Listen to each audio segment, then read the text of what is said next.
Hey, this is Paul, and today I'm going to show you the 5 most cold-sensitive dragon fruit varieties that are on our farm here.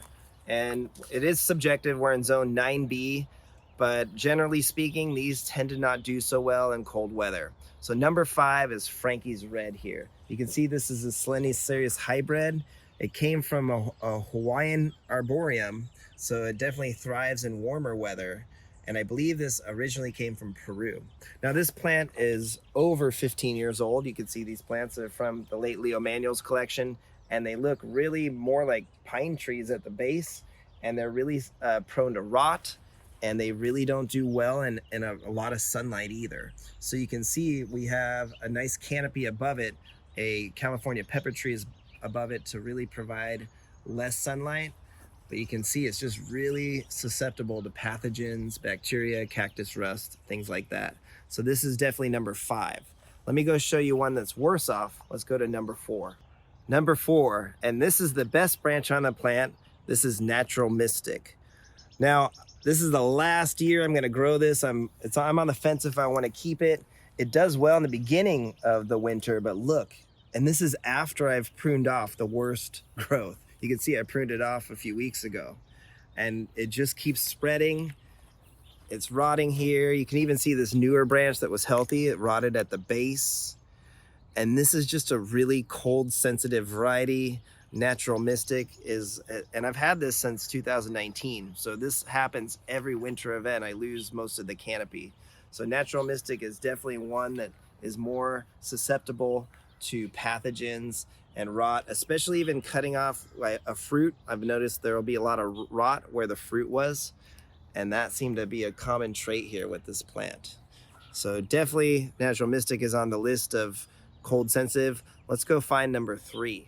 Okay, number 3 is Ecuador Palora.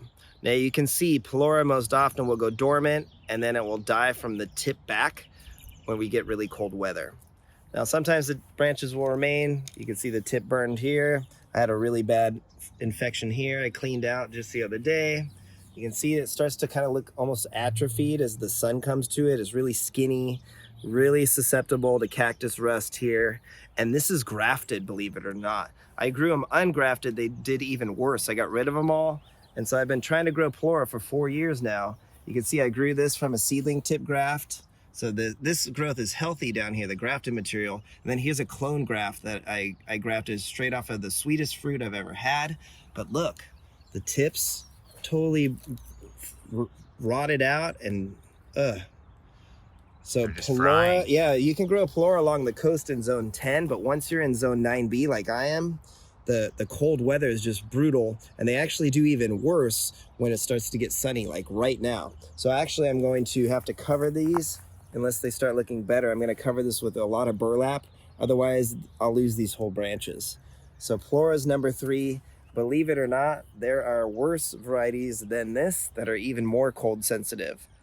Okay, so number 2 is a Guatemalan. Some of the Guatemalans tend to be cold sensitive, but I'm gonna put Condor at more cold sensitive than American Beauty. You can see this is Leo Manuel's Condor, older branch. It tends to turn yellow, chlorotic, and then it turns to jelly. So you can see the cactus rust. I'm gonna lose most of this canopy of this Condor. And it's just really common. It's a slower variety to grow as well compared to other Guatemalans. So I think Condor is number 2. But again, Guatemalans in general tend to not fare so well in the springtime when we're going from cold to hot. And this means just where you are. It doesn't mean everywhere. So this is also a factors. There's a myriad of factors, because I've noticed that older plants that I transplanted didn't do as well as, say, a younger plant that I transplanted. So something to do with that older mature plant, the older branches being in a new environment or more sunlight, it does seem to affect them. Now you may have seen this one. Look, you might think that this is even worse. You're right. I would probably rank this number 1 if I knew what it was. This came from the jungle of Puerto Rico, and it's definitely some type of Hylocereus polyrhizis. So the number 1 plant is very similar DNA. We'll show you down the hill and maybe make a guess. What do you think it is? Let's go see and find out. Okay, so here's number 1. Do you know what it is? It's a Hylocereus polyrhizis, and it's known as red Jaina. And you can see why they call it red Jaina. It turns red when it's cold sensitive and when it gets a lot of heat during new growth. But you can see it's just filled with cactus rust. It's squishy. It's not plump. And every year I've been making excuses of why even keep this plant.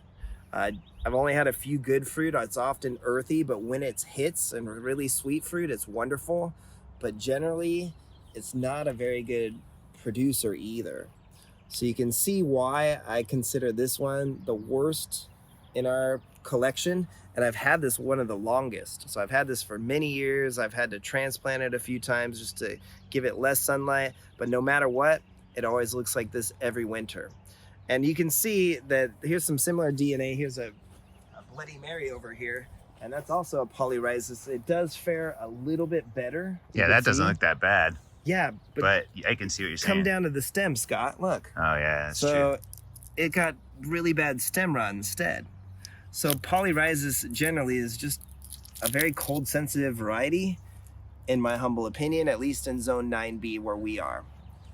So there's plenty more I could talk about Hyloceres costarocensis as well, but they tended to fare well in the colder weather, a little bit better than these.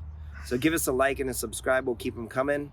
And let us know in the comments, what varieties did poorest in your climate this winter? We are interested to find out and learn more from you guys. All right, have a wonderful day. Thanks for watching.